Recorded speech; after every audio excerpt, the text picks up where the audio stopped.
All right. All right. So Hello, people this is. like. I'm sorry. What? I'm sorry. I'll let you speak. That's right. Oh, yes. That reminds me, though. Before we start, you want to just go by Titi? Titi? Yeah, sure. Yeah, sure. That's all right. Okay. And I can say you're the whatever, the admin of Liberty Guild. Yeah, sure. That's right. I'm managing director actually. So You're the what? the managing director. Managing like the director. owner. Yeah, sure. Right. Because Lasagna came back, I guess. Yeah. He's quit a little bit. So. Mm-hmm. Okay. All right. Hello, this is Adrian Shepard with Springtime Nations, and I'm here with my friend Titi, and we are going to discuss something very exciting that happened in his country last Sunday. Titi, why don't you tell us just basically what is the big libertarian event that occurred in your country, a country that most people don't really think of when they think of libertarianism, or especially not anarcho-capitalism? Well, first of all, hello, Adrian. It's so nice to have a space here to talk about what happened with Milei and so forth. Yeah, you're right. People won't think of Argentina as a libertarian country or anything at all when it comes to libertarianism. That is exactly the reason why Milei rised. We've been with a 20 years climate of left-leaning socialism and nationalism. When I talk about nationalism, I mean economic protectionism and so forth, which is exactly the reason why Milei rised. We've had political discussion of the sorts of who is less corrupt, who has the better manners, and so forth. It was never really ideological. The opposition is social democracy. The current government is social democracy, and Argentinians have all rights to say a stop to that and have an actual ideological discussion about it. So Milei has been able to capitalize that, and here we are. Great. Yeah, you alluded to Argentina's history of certainly very statist policies. Yes. Before we get really into the weeds of the Milei phenomenon, I think it's important for anyone who wants to understand Argentinian politics. Why don't you give us an overview of the man Juan Perón and his influence on Argentina? Yeah. Well, it's a really long story. I'll try to sum it up a little bit. Basically, Perón rise in the 40s, right after the Second World War, and he was able to capitalize the resources that Argentina's got from selling and exporting raw materials during the Second War. He was able to distribute it like no one ever did before, and basically become the most populist dictator the Argentina has ever met. He didn't actually assume as a dictator. He was elected democratically, but he was a secretary of business during a dictatorship. That's how he got known, you know. And ever since Argentinian politicians have distorted the image of Peron and Peronism as wherever that fitted the rhetoric to cheap power. It isn't actually an ideological movement. It's more like a movement. It's simply a way to identify themselves in order to achieve consolidated votes among certain regions that have been always historically been Peronist. No, Peron himself changed and swifted of ideologies all over his administration. Like first, he was sort of a fascist. Then he was able to manage to make fiscally conservative policies in order to solve the inflation he first made. And during the 60s, when he was in an exodus in Spain, he tried to come back and even was able to send letters to Mao and Che Guevara and Fidel Castro So one could say, hey, you're aligning with communists here. And then when he would come back in the 70s, he would create like a paramilitary cell that would practically eliminate them. So, he changed of ideologies a lot. And Peronism does the same thing. In the 90s, Peronism was known for being the fiscally conservative force during the Carlos Saúl Menem's government. Right now, it's appropriated by a left-wing nationalist movement such as Kirchnerism, which resembles the image of Cristina and Nestor, which is the current ruling government of Argentina. And then you've got the opposition, which is the UCR, or what we'll call the radicals from now on, because it's easier to call them like that, which is basically social democracy. It's the way they've been born. So it's always been social democracy versus social democracy in Argentina. That's the real shift Milei is provoking in the country. Yeah, and all those characters have managed to turn Argentina, which was one of the wealthiest countries in the world at the beginning of the 20th century, to one that is in extreme poverty, a shocking level of poverty for a once quite developed nation. Yes. And this is why Milei... mostly has to do with the fact that, that the governments have historically spent more than what they found, more than what they've collected. Argentina's history is one of a fiscal deficit, has been perpetrated by many, many governments, and Milei was the first one to point that out. Like politicians will discuss who's more corrupt, who's less corrupt. They have never focused on the economic question. They've never focused on what causes inflation. In fact, Kirchner's would tell you inflation is caused by entrepreneurs and so forth, manipulating the prices in order to punish proletariat, as they would call it, if they were masses, but they're quite like it. So Milei's been able to show us that we were a rich country in the 19th century. We were actually the richest country in the world around 1865. And we've been able to reduce all of that to a very poor nation. It's quite sad. It's a nation that was promising with a whole set of natural resources to export those resources and become a power, an international power with that. And we've struggled with the Peronist idea of industrializing, with closing up our economy and focusing on becoming sovereign among free trade, which is the main reason why we are so poor, I think, with the fiscal deficit. I wasn't actually aware. Is Argentina have high tariffs in relation to other countries? Yeah, that's basically the only taxes Peronism agrees with as a whole. Peron's original speech was about economic sovereignty. He's always focused on the fact that Argentina was born to be poor because of their natural resources. Like having natural resources was a bad thing because other countries will always expect you to live off selling those natural resources, and that's the reason why we'll always be dependent on other economies. He says this as if it was a bad thing, as if we weren't contributing to the market in our own way, and he would expect us to create our own industry, our own national industry, to be sovereign from other nations. Interesting. So, all the effects seem to have resulted in this man, Javier Milei, getting 30% of the vote in the national primaries, above both the mainstream electoral coalitions.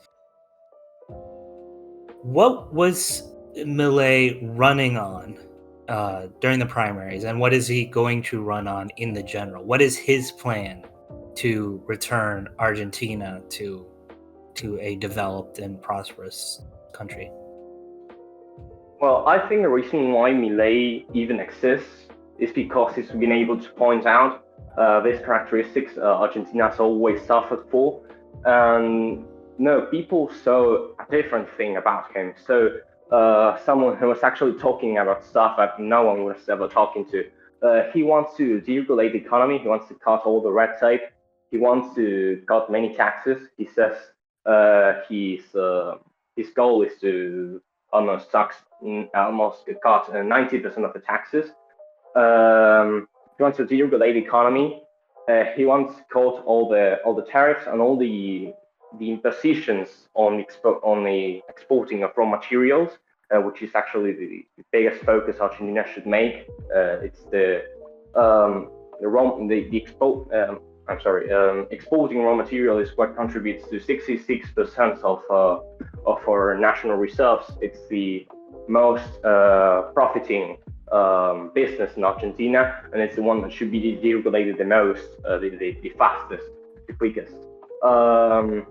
But I think what actually makes this all of us, especially for those who like reading Austrian economics, is the fact of him wanting to delete legal tender when it comes to monetary policy. He wants to delete legal tender and have a full banking reserve system where the fractional reserve is eliminated.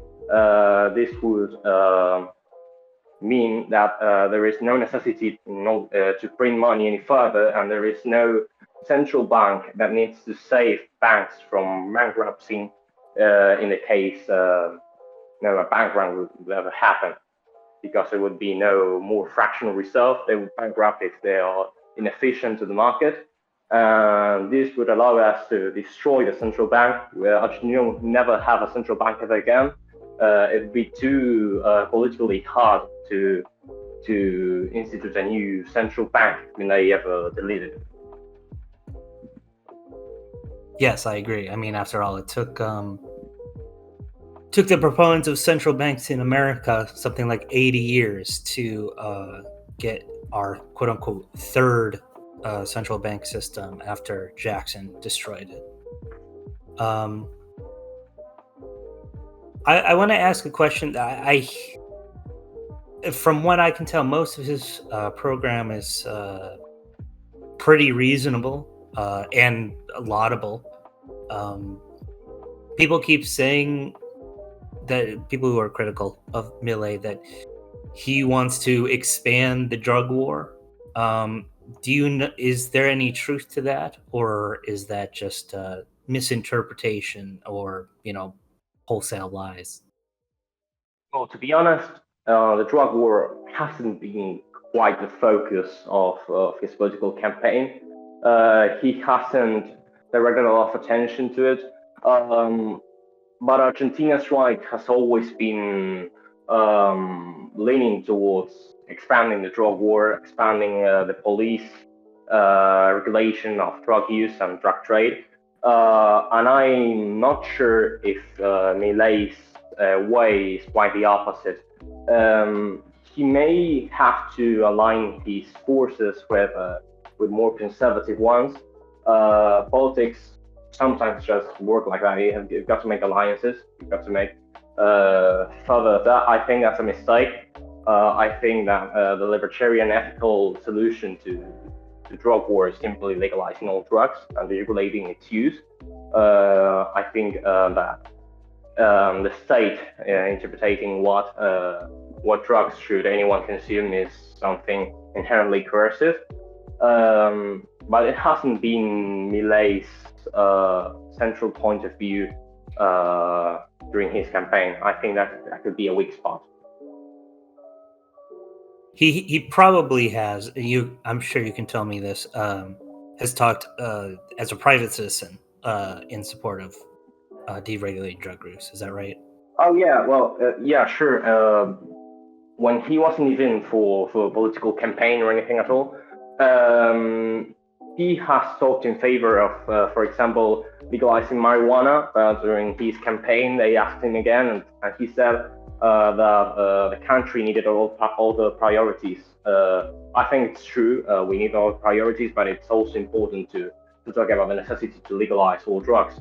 I'm sure he's privately in favor of legalizing all drugs. He's very into deep libertarian literature. he's even had some controversies relating to the selling of organs.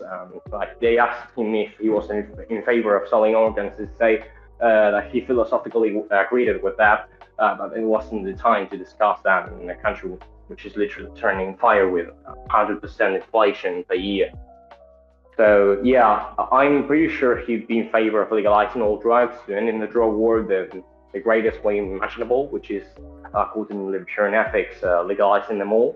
But I'm not sure his campaign is all about drugs at the moment. Sure. Well, thank you for that clarification. So, I want to ask you what, and I think we probably have a better understanding of what this is since Sunday than before. But what is the center-right coalition's reaction to the rise of Milei? Yeah, you may know it as Juntos por el Cambio or Together for the Change. It's that yellow coalition you will see at the polls and at the elections. It's basically constituted of those radicals I told you and a new party that was created among the 2010s, which is Mauricio Macri's party, the former president of Argentina. And they made a coalition of parties. Argentina used to be an scenario of parties, just like the US or many other countries. We've ended up forming up coalitions. Those coalitions are constituted of many parties, like for example, the Peronist coalition. Their biggest party is the Peronist Party, which was founded by Peron himself. But they've even got communist parties making up a part of the coalition. And Together for the Change is constituted by the radicals and the PRO, for example. And they lean towards the center, although there are more center-right candidates. In fact, in these primary elections, there was Larreta and Bullrich. Bullrich was the more right-leaning out of the two.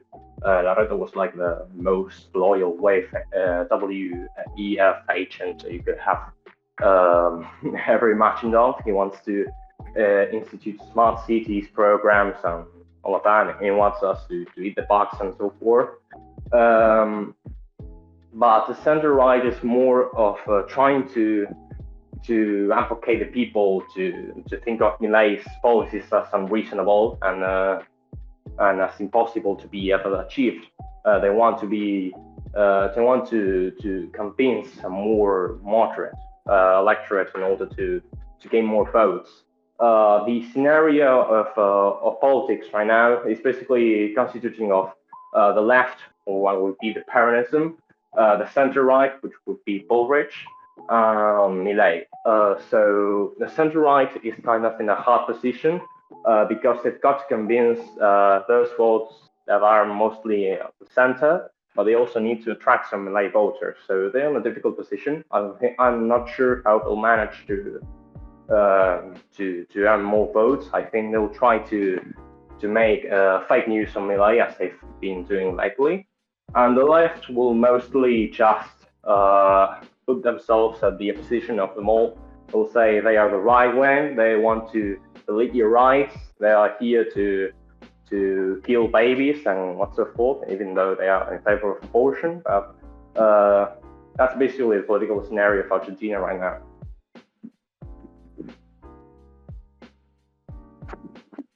So Milei is now the presidential candidate, or he was already the presumptive nominee for his party. Who is he running with, and what are their politics? What is their pedigree, etc.? You mean he's vice president, right? His vice president, yes. Yeah. So her name is Victoria Villarroel. To know what she's all about, you need to know about what happened in Argentina in the 70s. So it was basically a military dictatorship, and that military dictatorship came around to basically fight communist guerrillas that were founded both by the Cuban state and also private investment.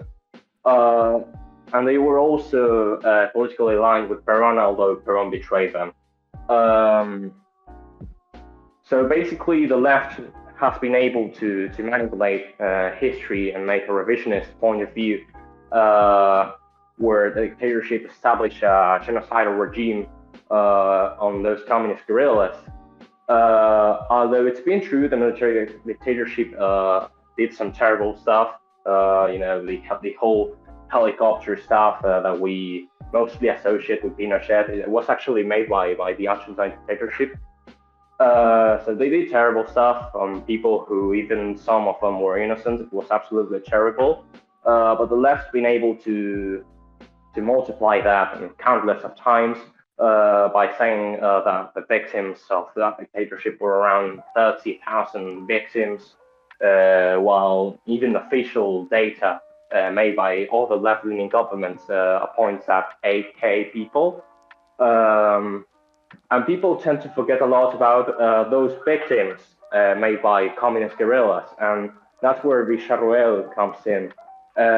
She's basically the founder of an organization that is basically trying to always remind us of the victims of the communist guerrillas. And that comes along with many people calling him a genocide denial, a fascist, and a dictatorship supporter, and so forth. When all those things are a lie, but that's the way the left attacked her. She's quite a conservative candidate. She was from. She hasn't been born from a libertarian space, but she was able to make an alliance with Milei, and she's been able to complement her quite well with Milei's economic policies. She hasn't made any sort of inner fighting with Milei. There aren't many disagreements between them, and I think that she was quite a nice complement to make an alliance with the right wing. All right. Let's talk a little bit about Sunday's elections. All right. So I had been following the opinion polls throughout the last few years regarding the primaries and the general, and it seems like Milei, something by a factor of 150% overperformed his last polls. Yes. What would you say is the reason for this huge discrepancy? Well, it was totally unexpected. The Guild, I was trying to talk about what were the odds of Milei becoming president, and I said that if he achieved 20% of the votes, it was a good election, and if he achieved 25 or something like that, and he ended up being the most voted candidate, it has been a fantastic election. But he not only was the most voted candidate, he was actually the most voted space. He was the most voted coalition out of the three in Argentina. Those are very hopeful elections. And the reason behind all of these votes coming to Milei are quite the logical procedure to happen. In 2015, the center-right failed. In 2019, the left came back, and they even failed greater than before with the whole lockdown and the COVID crisis. And they ended up even trying to nationalize companies. It was a disaster. People hated it. And Milei's been able not only to represent libertarian voters, but also a vote against the system, a vote against the two big coalitions that have been dedicating their lives to destroy the country. They've been able to represent an outsider force, and Milei's been able to capitalize that quite well. When the 2021 midterm results came out, it looked like his party, La Libertad Avanza, was sort of limited to the Buenos Aires area. I was really surprised that it turned out. I was really counting on a strong showing in the primaries for LLA to head off any disadvantages in the provinces, and yet it seems like the opposite has happened. That Yes. the other two Well, coalitions did the best, both in Buenos Aires province and the city itself. What would you ascribe that shift to? Well, I think that there was distortion of people's perspective around what Milei's popularity was in Buenos Aires. The Buenos Aires city has always been a left-leaning city. It's always been a progressive city, just like most urban areas in the world. Like you wouldn't expect the Republicans to win in New York or San Francisco. It would be unimaginable.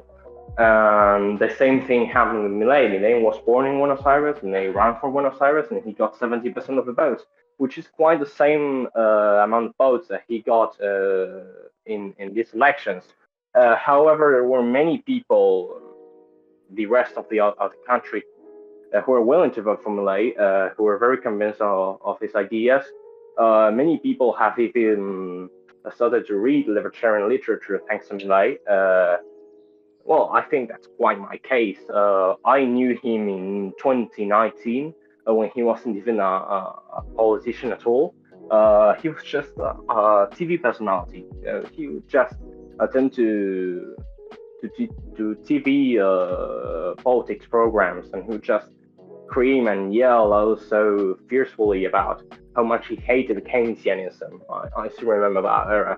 And it got me all influenced in reading Hayek, and reading Mises, and reading Rothbard. And that's how many libertarians were formed in Argentina. All we can do is thank Milei. Even if you disagree with him running on a politician candidacy, he has been able to spread libertarian ideas across mostly the youth. So his phenomenon is much more greater than that generated only in Buenos Aires. Many lefties thought of Buenos Aires as a right-wing city, and they got quite a surprise. They thought Milei was only a Buenos Aires phenomenon, and he ended up surprising the whole country. So that's basically it. Okay, that makes sense. You mentioned his career as a TV personality.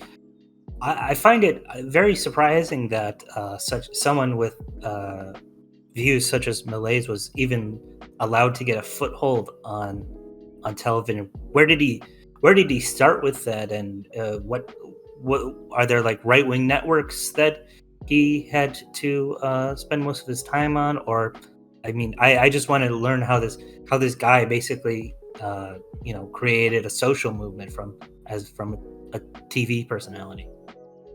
Well, it wasn't really with the help of right-wing network or anything at all. He was just invited to TV programs because of how passionate he was about politics and economics, and he would just, really insult and scream against most politicians. He would use a very strong vocabulary. He would call them all parasites, communists, and Keynesians. And people weren't ready for that. They suddenly got a lot of attention. TV programs started inviting him massively. It was very profiting for the TV programs to invite Milei. And he slowly started to generate a movement that would say, hey, why don't you run for anything? You would do great. You represent our ideas far better than the center-right coalition. And he has slowly and gradually been able to change the Overton window towards more economically focused ideas. But it wasn't with the help of a particular network. It was quite the TV programs that invite all sorts of political ideologies. Like there was space where there was a Peronist supporter, a Peronist journalist, and a center-right supporter, and then they would drop Milei, and that's basically it. I suppose to a certain extent it reminds me of Korwin Mikke in Poland, breaking a lot of ground by appearing on talk shows, or even someone like Nigel Farage. Yeah, actually, I think it's quite comparable to Farage's case. It was both the passion about the topics they were discussing about, but also their charisma. I think Milei's been able to attract people by by his personality, by his ways, and then he has been able to capitalize all of that.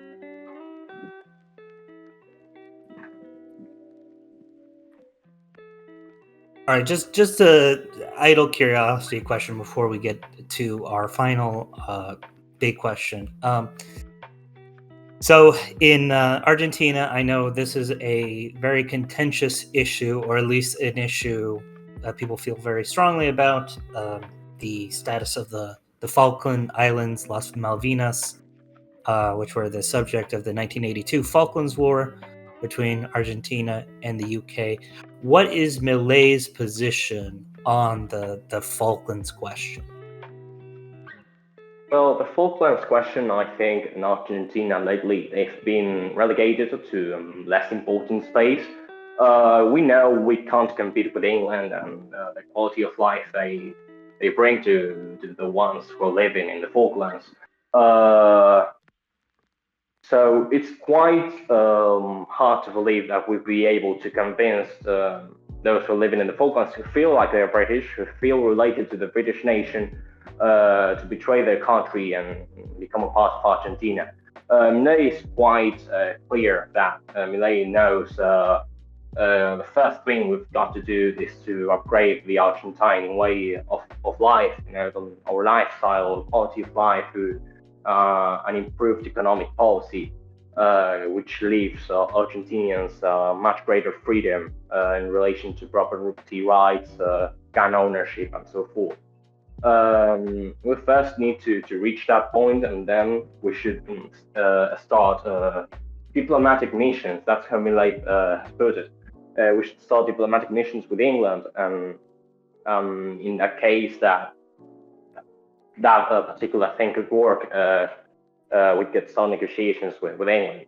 That's basically it. There's no sort of Belgic space or background behind Milei's proposals in relation to the Falklands. Okay. All right. So we've talked a little about the primaries. We talked about the background of the election. So right now, do you think Milei has a fair shot at becoming the president of Argentina in October? Well, as I previously stated, 30% was an astonishing result. It was totally unexpected for us. We did more than good, and we have a serious shot to have Milei becoming president of Argentina in October, or either in October or in the runoff. If he doesn't score as many points as he needs, which is probably the case, I think Milei will likely go to runoff. And we don't know against who, because it could be the Peronists, it could be Bullrich. It's quite a difficult scenario to predict. Bullrich has a difficult position in relation to any more votes. I mean, she still needs to retain those who voted her in the primaries, because for many people who voted Bullrich in order to having Larreta lose the primaries and then vote for Milei in the general. So that could be the scenario. There could also be the scenario where people voted for Milei because they were angry at the primaries, and then they vote for a more quote-unquote reasonable candidate in the general elections.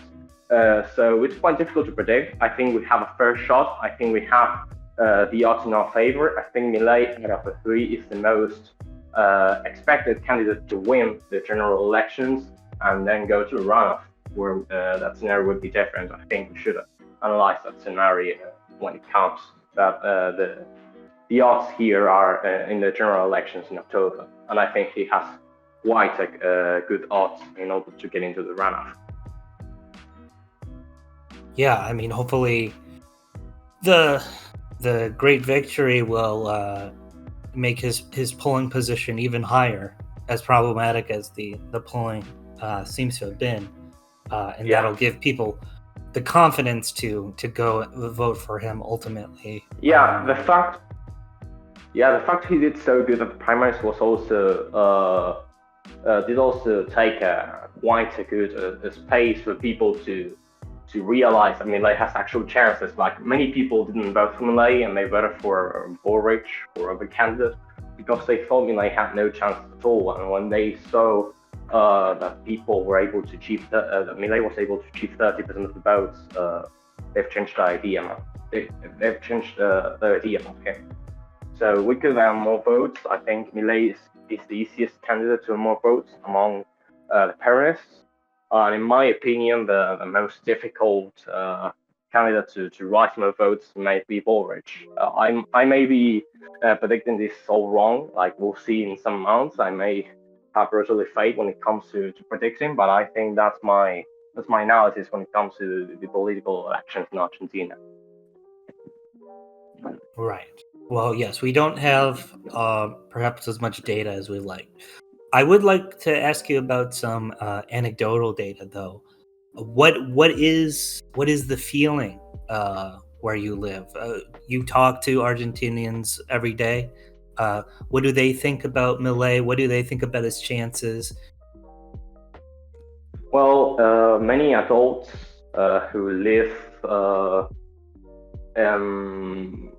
from a state wage or from a state granted pensions, benefits, right? Yeah. For example, pensions.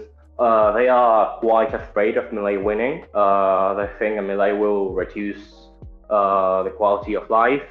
And when it comes to the youth is mostly excited for Milei winning. They think he's the only solution. He's the only candidate talking about economics and politics and with concrete policies that he apply during his presidency. And they see him as the only chance we've got from not leaving the country, from not trying to get our lives all made in our nation, far from our homes and our nation and our family. They think Milei is the only one who can liberate the country from the status policies that have corrupted our future. So it's a mix mostly. People are either too scared or too excited about him. There's no middle point. It's either too good or too bad. So that's what most radical candidates provoke on political electorates. That's the same thing that happened with Trump, with Bolsonaro, with Orban in Hungary, and so forth. Yeah, I suppose that's what we have to expect. People are going to be apprehensive about radical changes. I have another idle question. Well, a clarification maybe is a more accurate way to put it. People on the populist right have been circulating, Milei saying the allies of Argentina under him will be the U.S. and Israel. What is that? Did he really say that? What did he mean by that? And what do you think about a statement like that? Well, I think that statement's got a lot of baggage. First of all, we've got to understand the Peronist side from the Argentine politics usually end up aligning with countries like Venezuela, Cuba, Russia, basically what we know as the mainstream opposition to the US and the EU and so forth. And Milei is trying to make a statement saying, I'm with the West, I'm with the US, I'm with Europe, and I'm with Israel. In the case of Israel, we know that's more than controversial. We know it's not as simple as saying Israel is the West. We know many people have very convincing arguments about Israel imposing a violent genocide over the Palestinian people. But it's basically his attempt to make common ground among the right-wing populist movement across the West. Such is the case of Donald Trump, such is the case of Jair Bolsonaro. They're both very Zionists, and Milei, I think, has been able to capitalize that by allying with Israel. I'm not sure I 100% agree with that. I think quite the opposite. I think that's maybe his weakest point. Not his foreign policy when it comes to the US, but the whole thing with Israel, I think that maybe his most controversial say among the right wing, especially in other countries. In Argentina, we don't really care about foreign policy, so I think that's a mistake. But from other countries, seeing him say that, it might be a little bit controversial.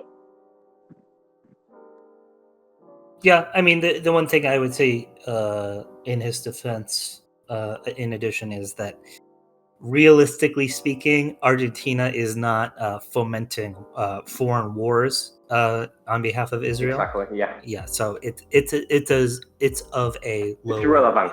Yeah. Yeah. It's of a lower priority.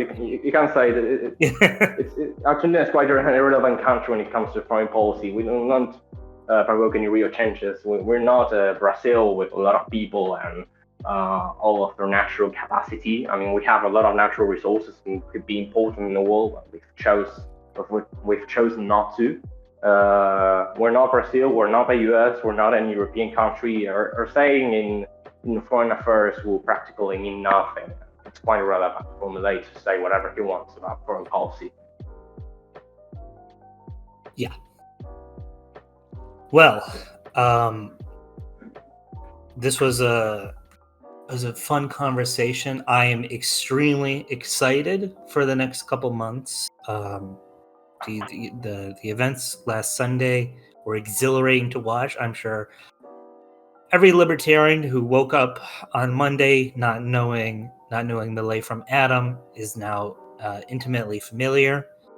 I would say the eyes of the libertarian world are certainly upon you guys. You have a privileged position for being really the first anarcho-capitalist president, possibly.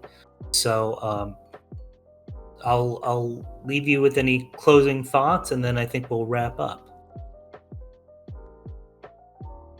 So yeah, basically I think that there is a right-wing populist movement across the whole world, and Milei has been able to capitalize that and give it a libertarian sort of focus. I think even if you didn't like Milei's political campaign, I think he's been able to spread libertarian ideas across the whole country.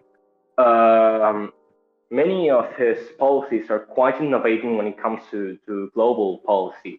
I mean, if he was able to eliminate legal tender, we've been able to use cryptocurrencies or gold or other countries' currencies.